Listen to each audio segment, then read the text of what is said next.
So one of them I got invited to, but the other one is like a recurring thing that started when like the Harker coaches set it up during lockdown in like 6th grade. And it's kind of just continued with the same like group of people until now. And I mean, I won the league last year and now I'm losing pretty badly. So yeah. It's something that some of my friends did, I think starting last year or the year before. So when one of my friends asked me to join the league this year, I think they were at like just wanting to add more people. I said, sure. Mr. Rim. Yeah, Mr. Rim wanted to build community, so he decided to put together a league, I think, 3 years ago. This is year 3.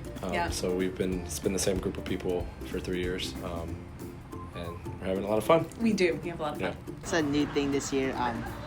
Anton Roman, also in 9th grade, he started the league because we just want to try it out since like at the beginning of the year, like the football season was starting, so he just invited a bunch of us over to join it. This year, for some reason, everyone's extraordinarily locked in on fantasy. And so I've just been like getting blasted in every game. Like I was second in the league and then I made a really bad trade because I wasn't paying attention. And so I gave basically all my good players away. My team is actually in first. So I got first draft pick, which I think was random. And then I realized that like we were gonna have to like pick players, and I got a little nervous. So I like kind of like looked up like which players should you put on your fantasy football team 2025, but it's ended up pretty well. My team is awesome. I am currently in second place. Well, actually, I'm tied. There's For like a first. 4-way tie for first. I am proud because my strategy is not at all about knowing the players. It's about who I like to watch and also what their name sounds like. My team is not doing so hot. And yet, I've been humbled. This year, though, I am the giant killer. So if you were in first place and you play me, you lose. Everybody else, they beat up on me easy money. So he took me down this year. yeah. Yes. It had a rocky start, but it's making a comeback now. I just kind of put in people like I look at their opponent ranking, and if it's like really low, like 30, then I tend to put them in. But if they're like a consistent score, I tend to put them in as well. Yes, there are punishments as a matter of fact. So it's milk mile for the bottom 4, which is like you run a mile, but every lap you have to drink like half a carton of milk. And then for second place and first place, you get like priority draft next year, which is like you get to flip for the first and second pick. I think for punishments, we're doing that the person who is last place overall at the end of it has to wear outfits that everyone else chooses for a week. One of which can be like pretty bad. I think we're currently thinking about an inflatable. The punishment we installed this year, so now that everybody kind of knows how to play, we did have some people that were just learning, so we didn't feel like it was fair to have a punishment. But now that everybody knows how to play, some of you guys will see what the punishment is. It's going to be a visual thing. So. Very large visual thing. And there is a big belt for the winner. Oh, actually, I can show you. Can you show the Yeah, belt? I Oh, have you it. have a belt too, don't you, from last year? This is Mr. Lee's. So this is the belt that I got for 7th place, so first of the worst. But Mr. Rim had this line around from before, and it says, NIT 7th place, too legit to quit. Whoever like loses this, just like in general, like at the very end, we're just gonna do a punishment that we haven't decided what it was yet, but it's probably gonna be something crazy. I like statistics, I like numbers, and I like risk taking. So like being able to like predict like what happens with players and then like watching them actually like go off and score like 4 touchdowns or like picking Puka on like the 3rd down and everyone's like, oh, what are you doing? And then he's like averaging until he got injured like 25 points a game is nice.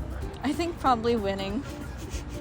Kind of just like a fun way to like stay connected in a way with some of my friends who I might not have classes with all the time. And just like keep up with them and be like, hey, I think my fantasy football team is winning. Monday and Tuesday when we come back from the weekend and we all get to, give each other a little bit of friendly ribbing about how how our teams did, or and just the community that's been built through just watching football. Yeah, we also have a party to pick the players, so there's a draft. The draft is really fun. Probably the best part is probably just like having a really fun time with your friends, but also like when like you don't have a lot of good players on your team, but you still manage to beat somebody who's like really like higher, better than you, and it's pretty surprising. I know like what teams are good now and what teams are bad, so yeah, it hooked me into football. Football is a pretty fun sport. I think I still have a solid chance to make the playoffs because it's salvageable, is what I'm saying. Like, with the players that I still have, I can mount a comeback if other teams mishandle or like slip up again, which is what I'm hoping happens. I predict I will get second place again this year, just because. And whoever Kelly's playing is going to get first place. Right now, I think the two strongest teams I would say are Mr. Rim and Mr. Sutton. Mr. Sutton's a really killing good it this year. Team manager. Yeah. Honestly, I just feel like I'm just going to stay at like my current level because right now I think my team's pretty solid right now, but maybe like 110 points each time. Like, it might not be enough to beat some people, but it's still pretty good.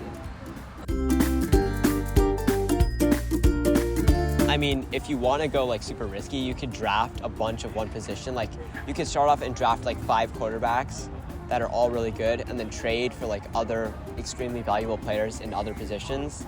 Especially if they have a big contract renewal coming up. Like, just kind of Google up how much is left on their contract. If they have 1 year left on their contract, they'll be looking for a lot of money the next year.